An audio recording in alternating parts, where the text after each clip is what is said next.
Welcome everyone. So it's time for the second talk of the morning session today.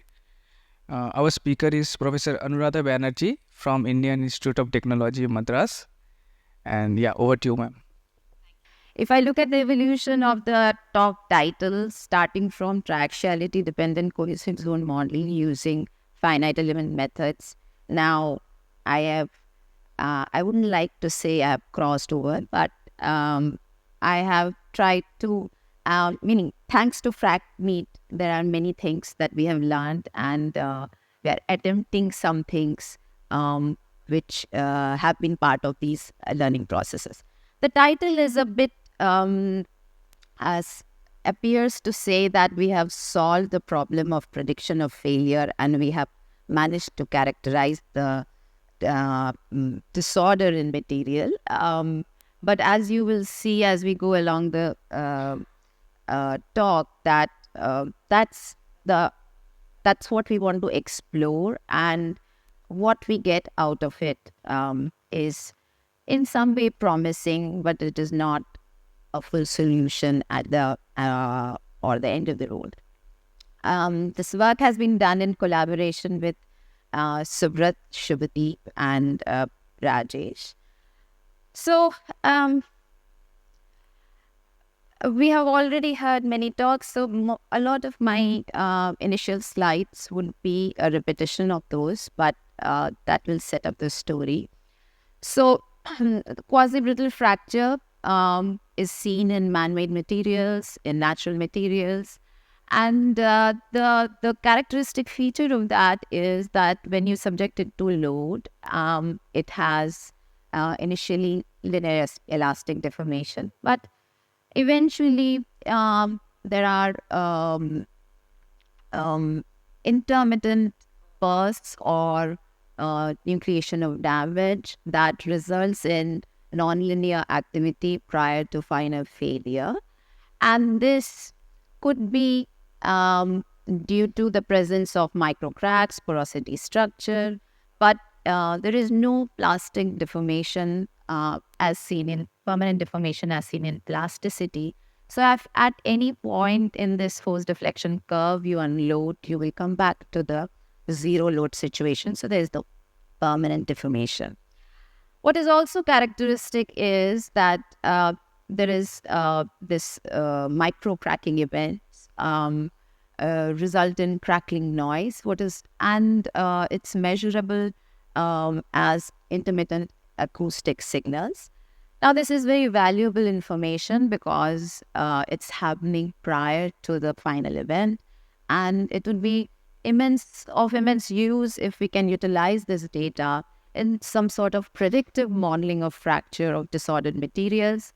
So that's the broad question, that can we use the AE data in predictive modeling of fracture of disordered materials. Now, AE has been used, AE signals have been utilized in several contexts in engineering applications. So here what I'm showing is a concrete beam which is notched. And if you see visually, then these are the crack paths, eventual crack paths that form, fairly complex but localized. But if you look at, But if you look at the acoustic picture of that, you see that the events or that occur, the damage events are occurring at a much larger span, and there is a huge process zone that is involved in making these much sharper localized cracks. So, and this is also observed in the macroscopic response. If we see and the A hits, you see a lot of activity before the peak load is reached, and even after the peak load, there is significant amount of activity. So nucleation of microcracks occur at multiple sites, and the material is heterogeneous. Its fracture behavior is statistically distributed. This makes it a very complex system to analyze. Now, this is so from engineering point of view, the A data has often been utilized in location of the damage activity, also for segregation of fracture mechanisms. If there are multiple competing fracture mechanisms, then when do they start, for instance? So onset of different fracture mechanisms, that has also been of interest. Onset of crack growth, that has also been of interest. So the focus has been towards identifying fracture mechanisms or the initiation of those fracture mechanisms in the deformation history. Now, in statistical physics, the interest has been the nature of the distribution of the amplitude of these intermittent bursts. And here, what is shown is a sample that is of synthetic plaster. It is compressed periodically to simulate the effect of an aftershock, aftershocks. And then we look at what is looked at is what is the distribution of the amplitude of these events. And it is found to be a power law with the exponent of 1.7. And the same power law behavior is observed in multiple other, I'm only talking about the in the context of fracture, as this power law behavior is observed in various physical phenomena, but my focus will remain in the studies that have focused on fracture. So if we look at, so that was compressive, in which a cylindrical sample was compressed 5 times with some load. And here what is done is it's actually a newsprint paper, which is a small notch is put in that. And then when subjected to an opening mode, which doesn't really remain opening mode because paper kind of, deforms out of plane also. But what is measured is, again, the acoustic activity at 2 different strain rates or loading rates in the remote displacement. And what is seen is that at a higher rate, you see the fracture initiates, and then there is, this is the force deflection curve hidden behind the acoustic signals. So you have acoustic activity prior to this here, and you have post that also. At a lower rate, there is the most of the activity occurs prior to the peak load.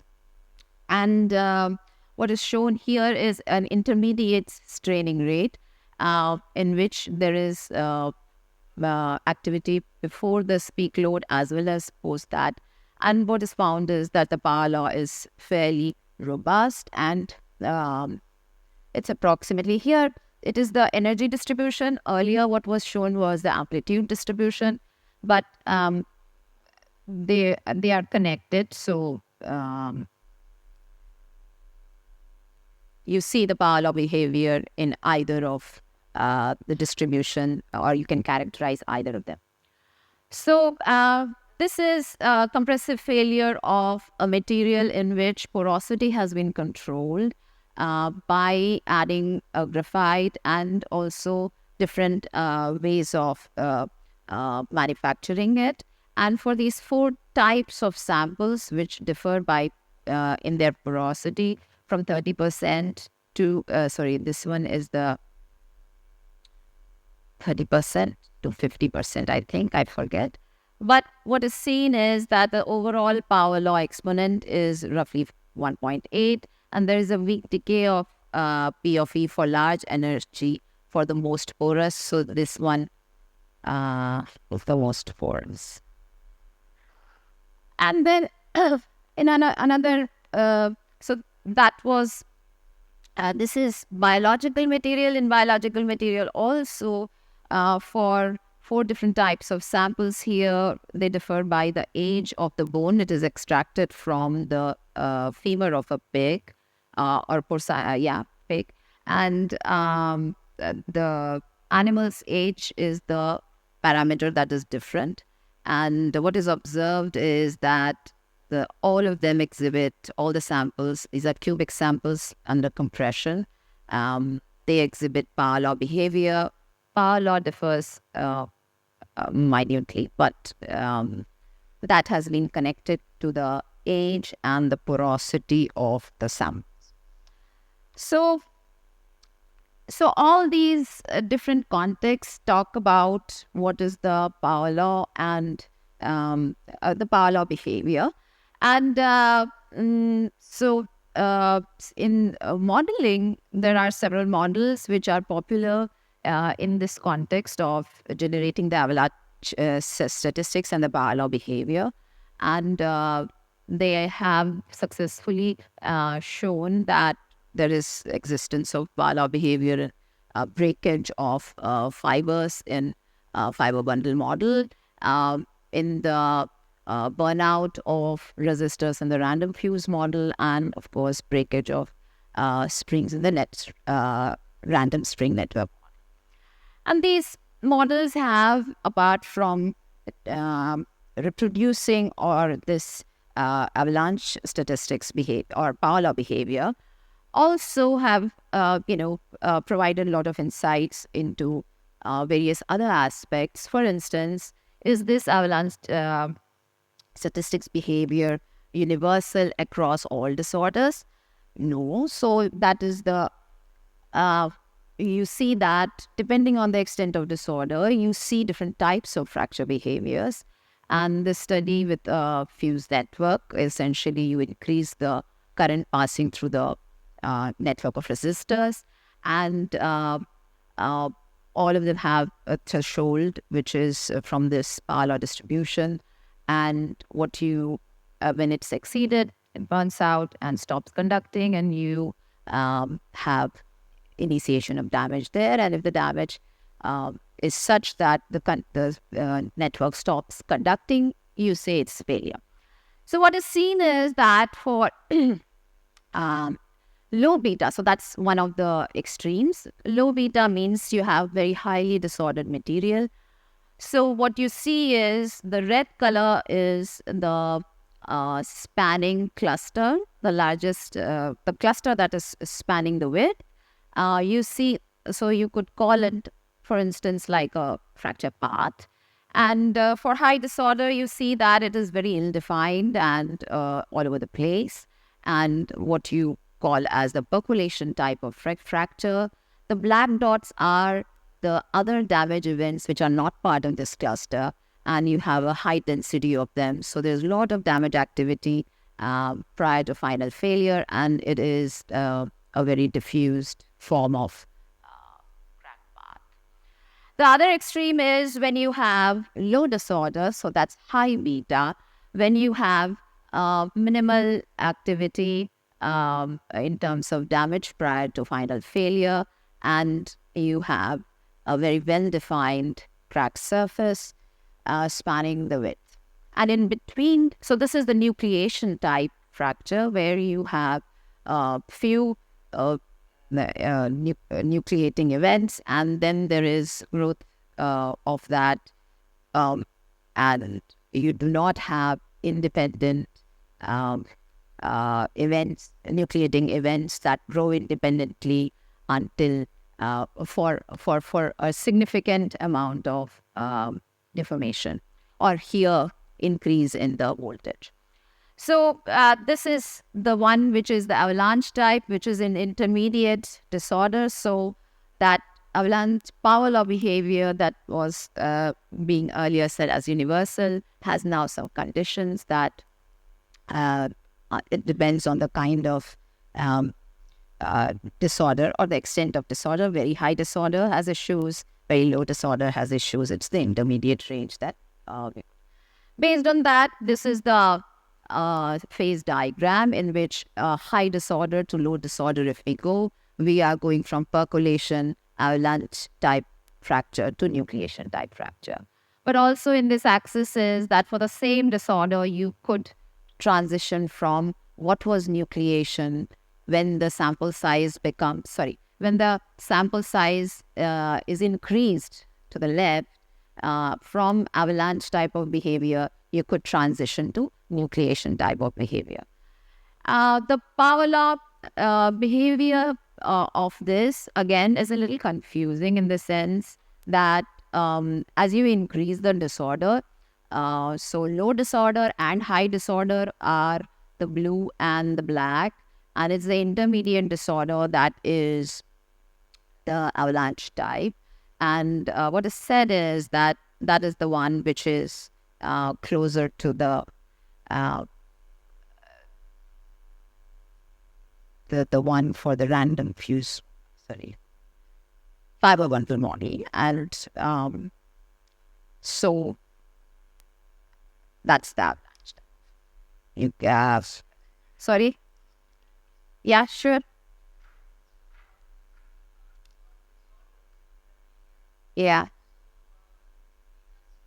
That's right. right. So, how did you put in the disorder? I may have missed that point. Yeah, so people put in different ways. The studies that this particular study is essentially, so this is a network of resistors, and what is the current passing through them is being in. I understand. Yeah. It is just breaking the resistors at random or At vertical. Yes, from a But distribution. my point is that fracture, like instead of putting in disorder by hand like this, as of now, we also know that a fracture propagates at the tip of the fracture. The stress is concentrated, and that itself sort of acts as a propelling force to dispel the stress till the fracture opens. That's the Griffith criteria.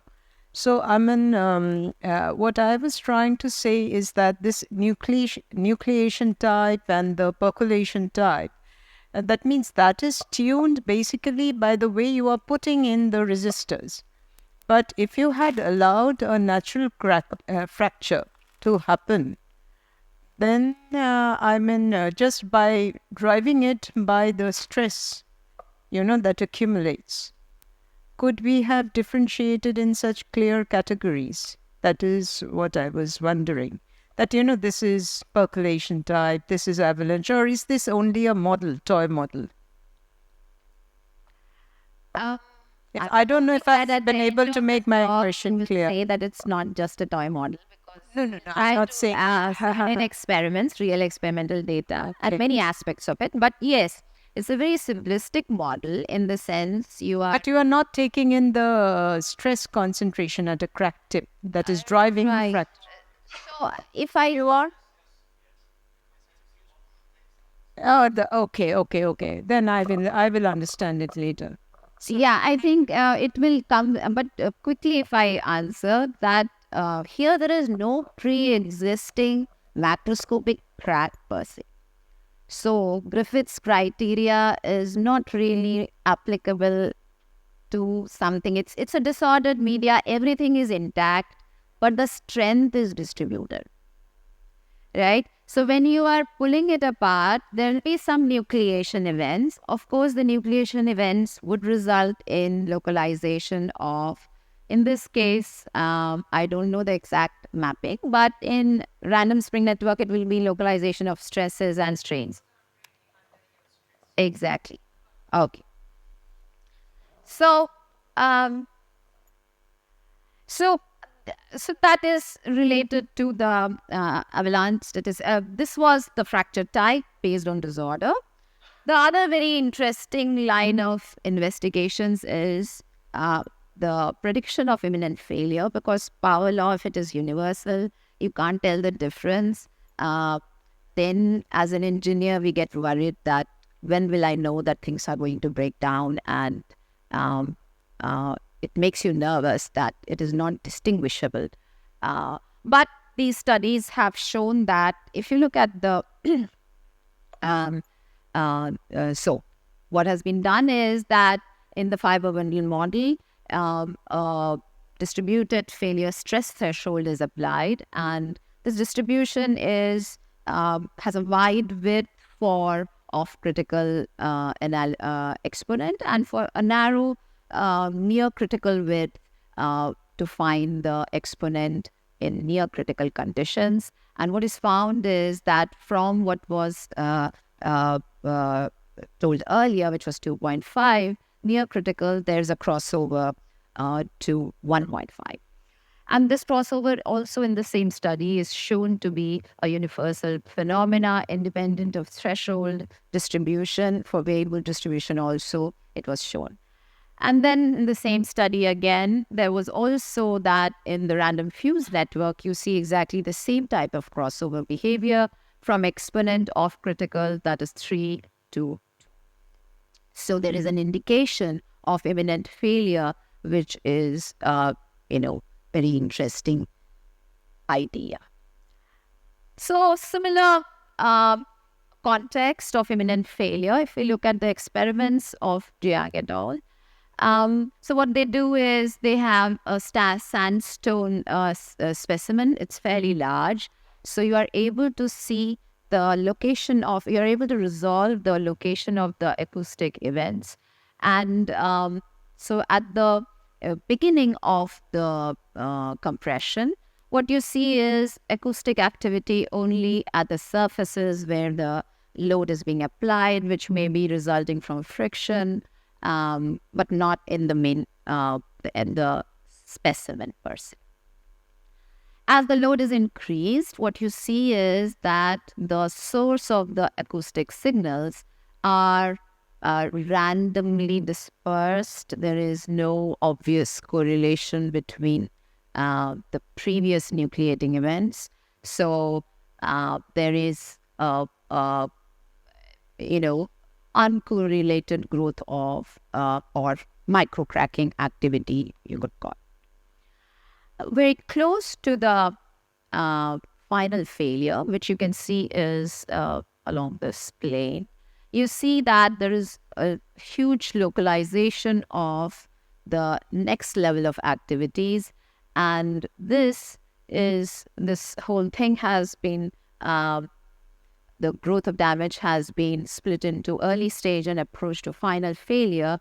And as you can see very clearly, there is random distributed independent event sources, and these are associated with the larger exponent. And this correlated events are the ones which have the lower exponent. This is the acoustic activity, this is the initial activity, and then you have a band of fairly dormant kind of, that there is a buildup of energy as you approach final failure. So when they look at the power law exponents of these samples, as I said earlier, so what they do here to, so how do you measure the crossover is also a little tricky, as in what is the boundary you decide that, okay, before this I'll call off critical, after this I'll call.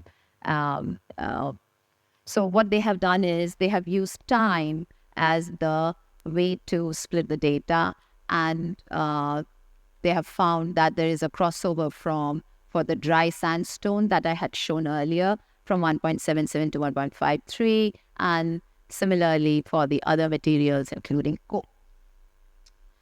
And right, so here also they are saying that whatever was reported in the simulations is also seen in experiments, and it's encouraging. Now, now looking at the same, same time series with a little different approach in terms of what you look at has been done, which is you look at the record-breaking events rather than the whole time series. What are records? Records are events, as in any sports event. The record is the previous or the current best. So events whose size is larger than all the previous events. So the first event is always the first record, and then it kind of goes along until it meets another larger event, and then that's the new record. So this is record 1, record 2, record 3, 4, 5, 6, like that you build up. And that also presents some interesting aspects, which is the records, if you look at, which is the blue circles, they also show power law behavior. So from 2.15, if you look, which was the exponent for the, okay, I didn't mention what study is this. This is a simulation in which you have a spherical particles, three-dimensional. You make a cylindrical sample with sedimented spherical particles, and the size distribution is the disorder. And I couldn't follow exactly their fracture behavior, how they have put, but the disorder, it seemed to be part of the size of the particles. And anyhow, what they report is that they see the power law behavior in the all data and the records data, but the power laws are different. Now, the other thing that they use this concept of records is to now come up with, what was earlier the strain dependent exponent. We didn't know what are the ways we could mark as boundaries. Now you have clear boundaries, record 1 to 2, whatever is in between, you can do the statistics of that and subsequently. And you can see how these exponents evolve with the applied strain. So what was seen is that, so the x-axis is the record index, and as you go along, you see that the exponent, so maybe we should look here first. So these are the record indices, 5, 7, 9, 13, like that. And for each of them, associated subsequences, the statistics of that shows that there is a change of slope in the power law behavior. And that has been summarized here, that from a high value to a low value, this is now what is off critical. Earlier off critical was this entire thing, the entire data. Now we are even splitting it between each records. And similar record statistics in coal has also been shown to result in exponent reducing from 1.5 to 1.3, and this is all experimental data where you see this transition from the exponents of the subsequences at lower k to higher k. So this is also a good in the line of investigations about imminent failure. It seems nice. So the question that we ask is that, what is the role of disorder on record statistics parameters? And can record statistics be utilized in prediction of imminent failure? Right now, it is the previous studies have shown it to be as actually the markers for taking the subsequence. Can we do something more than that?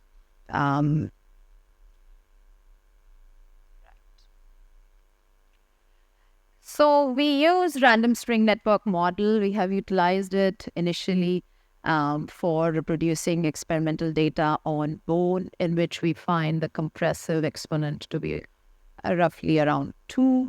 We are able to reproduce fairly well the experimentally observed failure plates. Then we have also done it for patterned two-phase materials and looked at the exponents there. But those studies are just background that we have used. So maybe all of you are familiar, but I'll just go through the details in a brief manner. So you have the domain in which you discretize it into a lattice. We use a square lattice, and we also use, so every lattice point we connect with a nearest neighbor as well as the next nearest neighbor. And these connections are through extensional strings, and between the adjacent neighbors, the connection is made through the lattice point by a torsional spring. So this allows the deformation to have both extensional energy as well as distortional,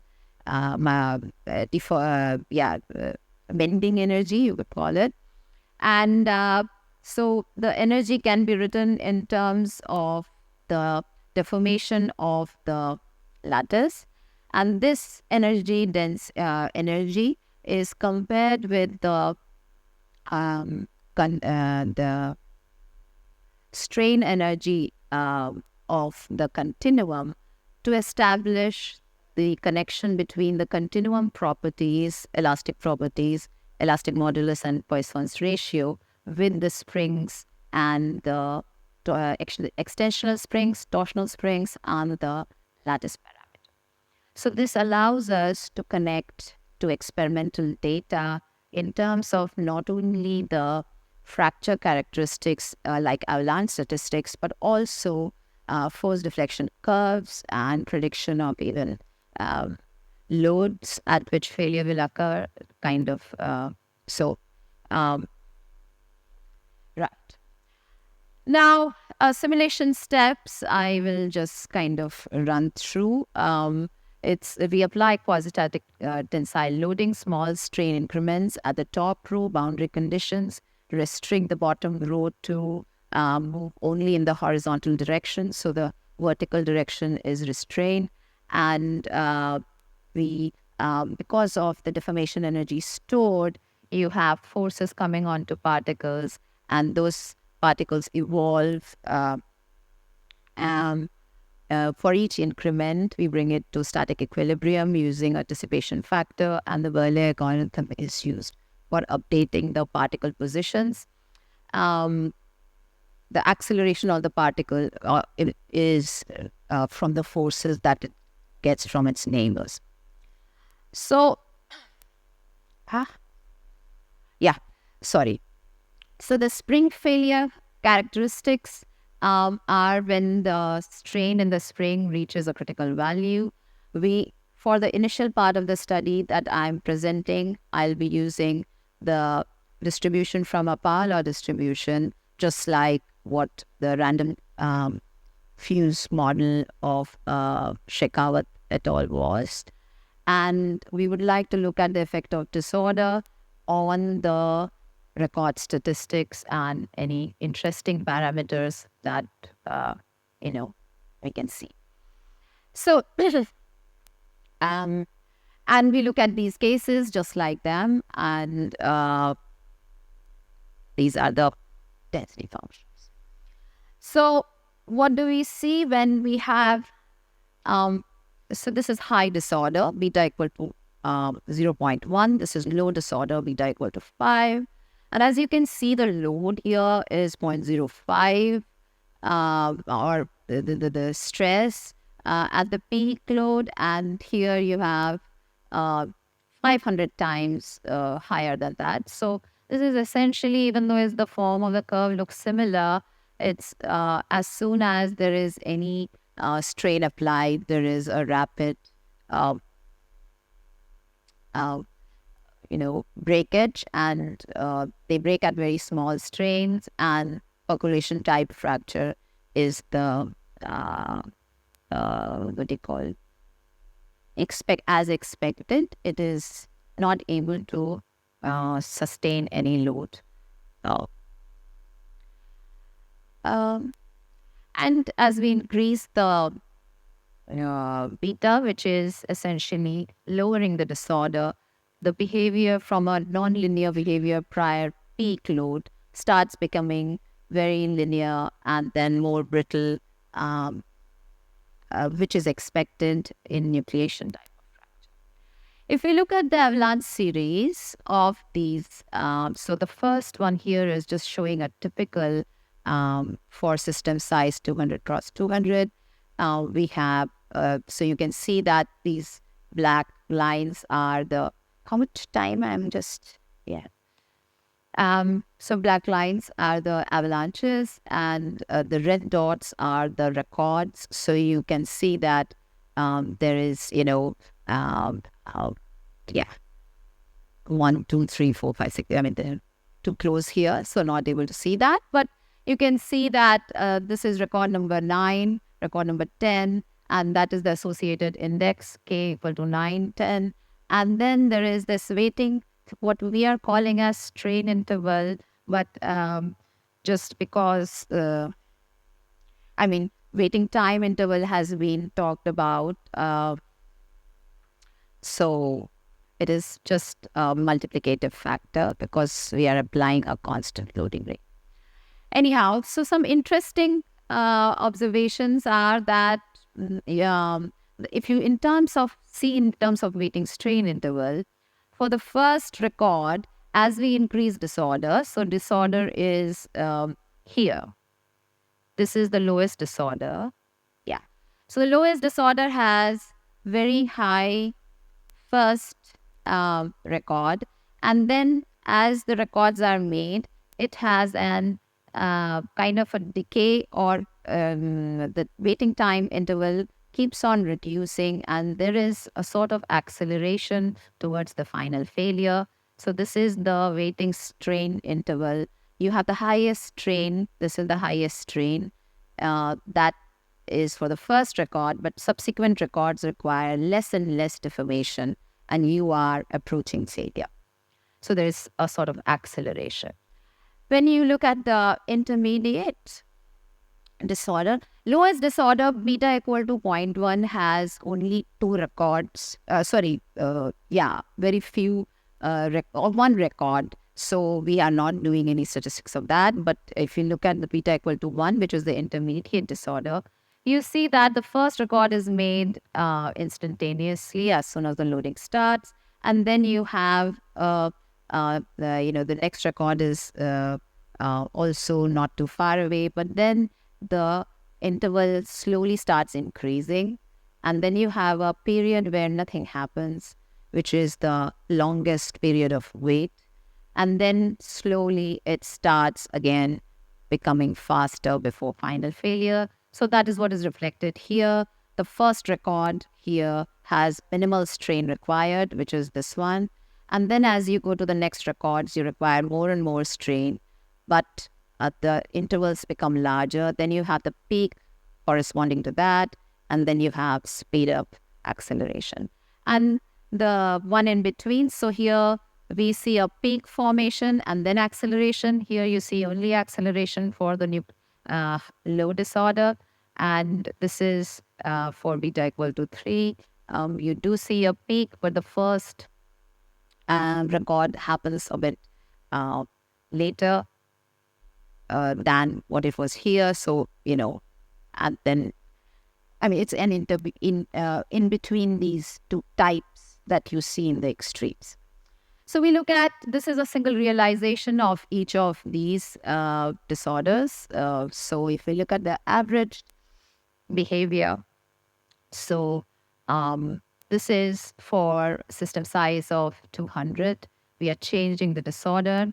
So for the intermediate disorder that we have, I'm wanting to call it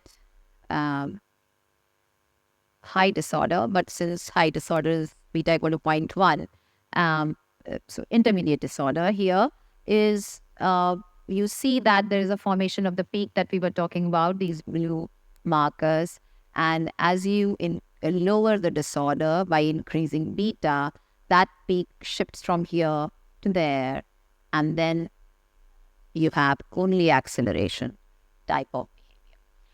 So if we look at now individually these disorders,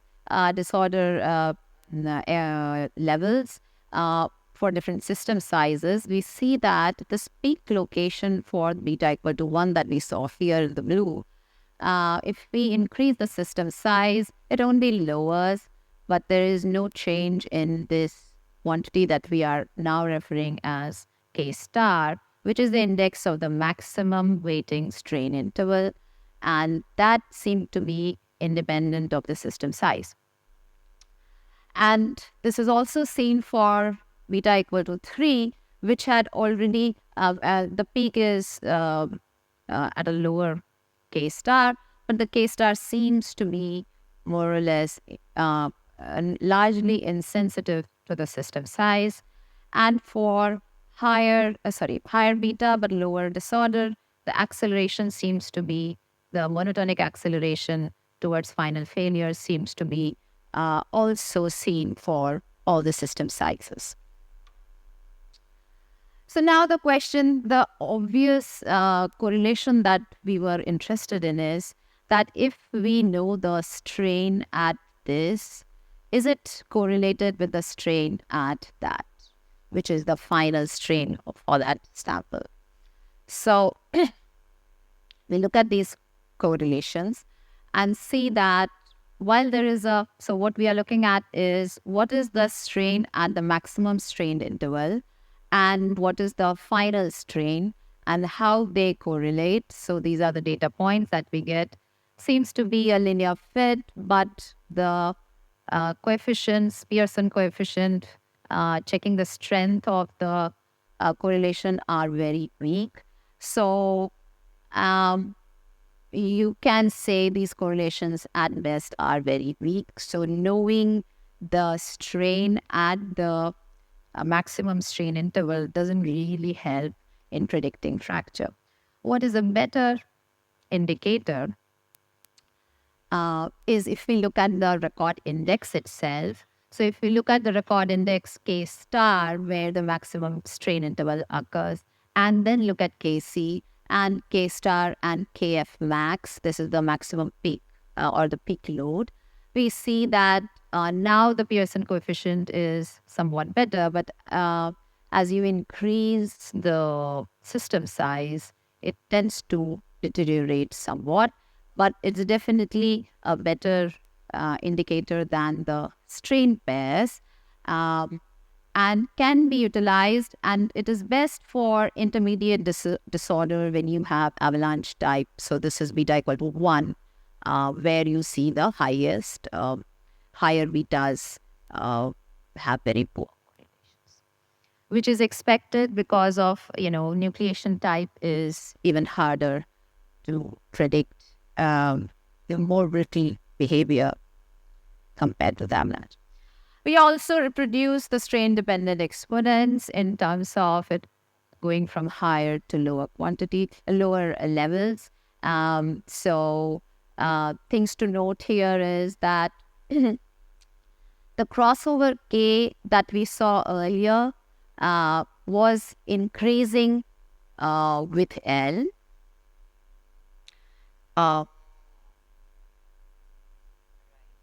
While K star, so this is the crossover. It's not very well defined as you increase the system size, but the crossover from a high exponent to low exponent happens somewhere. And you can see that that transition is later and later as the system size is increased, and which makes it not a very good way of looking at it, because you are coming closer to final failure as you are moving.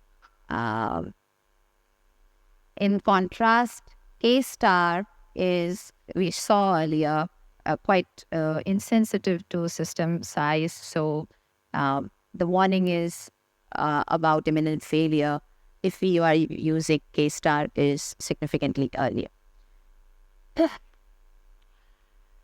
So the second part of our my talk is about the work that we did on trying to now use experimental data and intensile fracture simulations of representative material.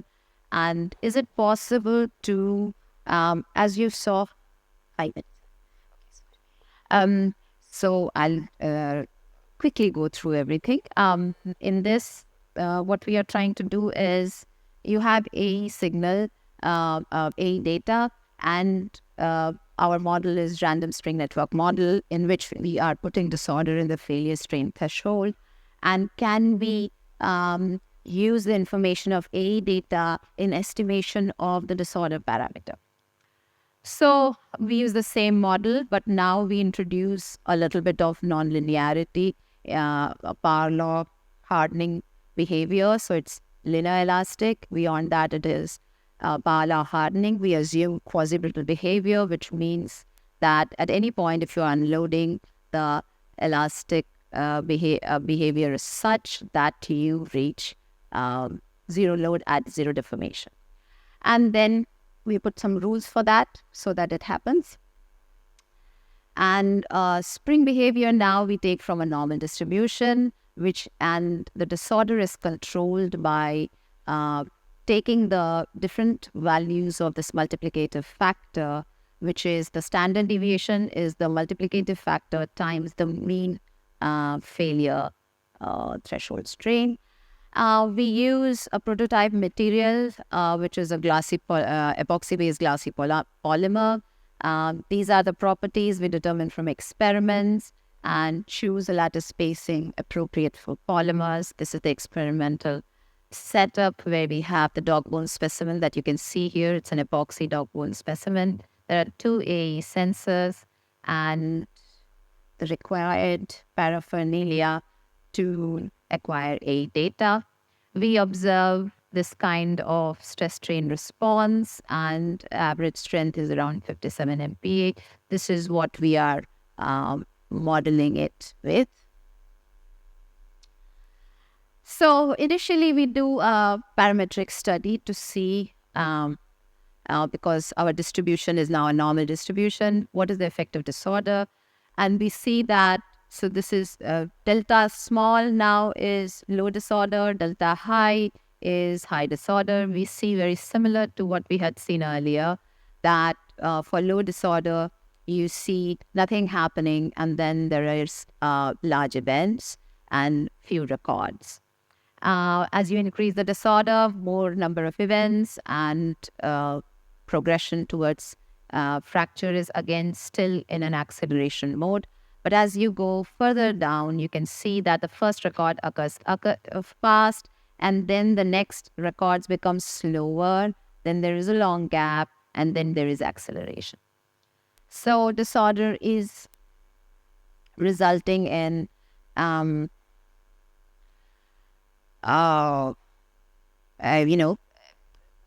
it reflects in the same manner that we saw earlier. We will look in detail just after this.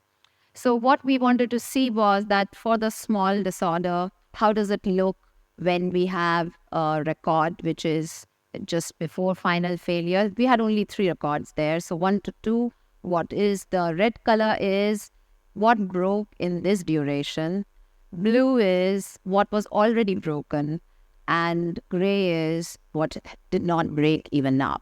So it's still intact. So you can see that there's very minimal activity before the final record. On the other hand, for higher disorder, we see that when we are in this K4 to 5, that was the slow, the longest waiting time. You see a lot of red dots completely independent of each other. Well, these are not exactly, meaning these are small clusters, so it's not, there are few of them breaking. But you can see minor dots which are even smaller clusters. But there's a lot of activity which is independent of the blue dots. You can see the blue dots are here, but the red dots are not really close to a blue dot. There may be a few of them, but there is a lot of breakage that happens in this particular long waiting time, which is uncorrelated with other breaking events. As we go closer to the final failure, we can see that the red dots now have a nice blue neighborhood, and there are a few you can see close to blue, and because there are so many blue now, but there is interaction happening between the existing defects, and this is the final failure when the crack path kind of connects all the dots. So if we look at the statistical signatures, which is the power law, we see that for the different disorders, it's really hard to distinguish the hard to resolve disorder from the power law behavior. There isn't significant difference, if any, in the slope that can tell us that, okay, this is the disorder parameter that's more appropriate. But if we look at the waiting time interval, we see that actually with the same, a range of disorder, you see a remarkably different behavior. When you have low disorder, you have that accelerating first disorder event is slow, and then you have acceleration. But as you increase the disorder, you see the formation of a peak and then acceleration. So also what you see is that the total number of records that happen for the given disorder actually reduces with the disorder. So these red dots are indicating what's the average K max for the disorder. Then what we do is we do experiments, and in the experiments we record, the records are taken, and then we have when we look at the power law statistics, it is around 2, that the exponent that we get, and the corresponding waiting time interval for 3 different batches. When we take the average of those and make connections with the simulations, we can find that for the disorder, I forgot to mention this, sorry. So what we had done here, for each of these simulations, for each disorder, we had to find what is the corresponding epsilon F bar that we should have, so that the failure strain is the same as the experimental failure strain, the macroscopic. Because with increasing disorder, the macroscopic strain drops down if you do not change the threshold, mean threshold. So for every disorder, we have the corresponding mean that would give us the required macroscopic response. So all of, and then we compare and see that if we have delta 0.275, we are able to get this peak in experiments and simulation round about the same K index. The dashed lines here represent, this is beyond the K average, K max average. So K max average is also reasonably well reproduced. And then using those parameters for the disorder and the corresponding epsilon F bar, we are able to reproduce the experimental data reasonably well. And the power law statistics for our simulations are, for experiments it is 2, for our simulations give 2.3. And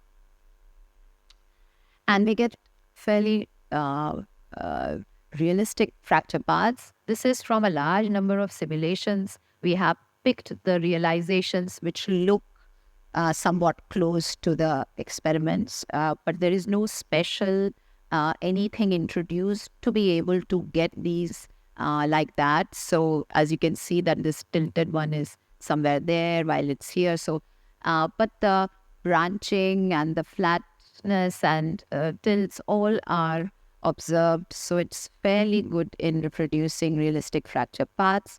And I think I will have already taken time, so I will not go through the conclusions, but they are in prediction of failure and characterization of disorder. Thank you for your time and attention, and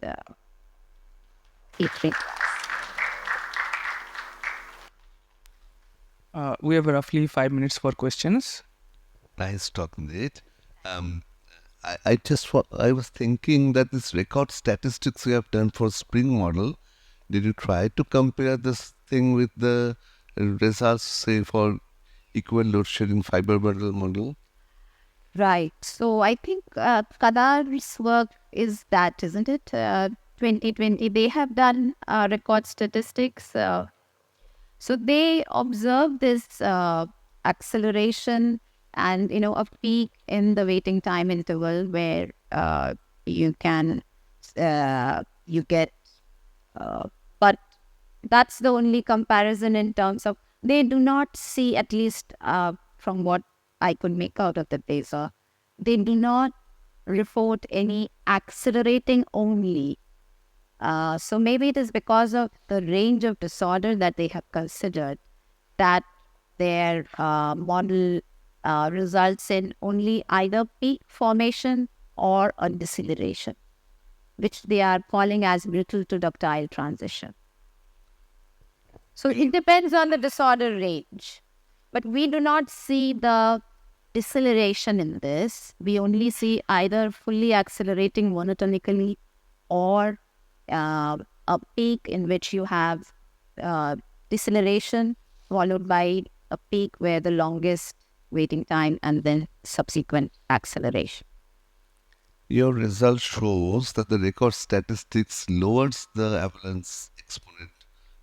That is correct. How general is that? Is it true even for equivalent sharing fiber bundle model? That I'm not sure whether it has been done. I'm not sure. He's the expert of fiber bundle model. I have one another question.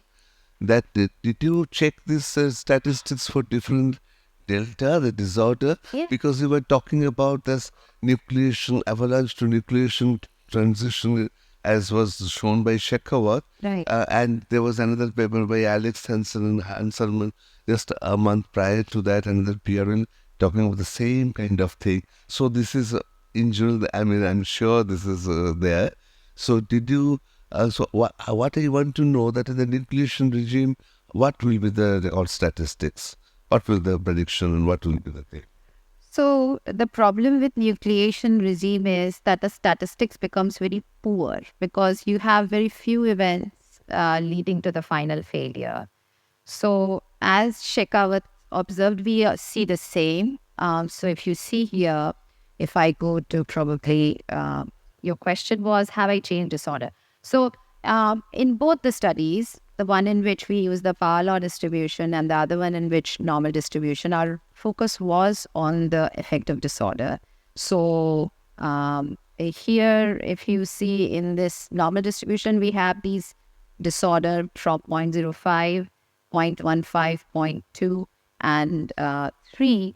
This is the factor that we are multiplying to the mean strain to define the standard deviation for the normal distribution.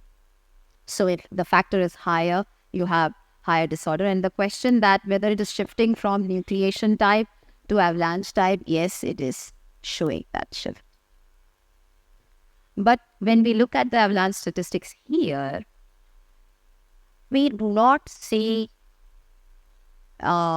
major change in the exponent, unlike what Shekhawat reported. If we look at the Shekhawat's work, and our system sizes are comparable, so I don't know what could be the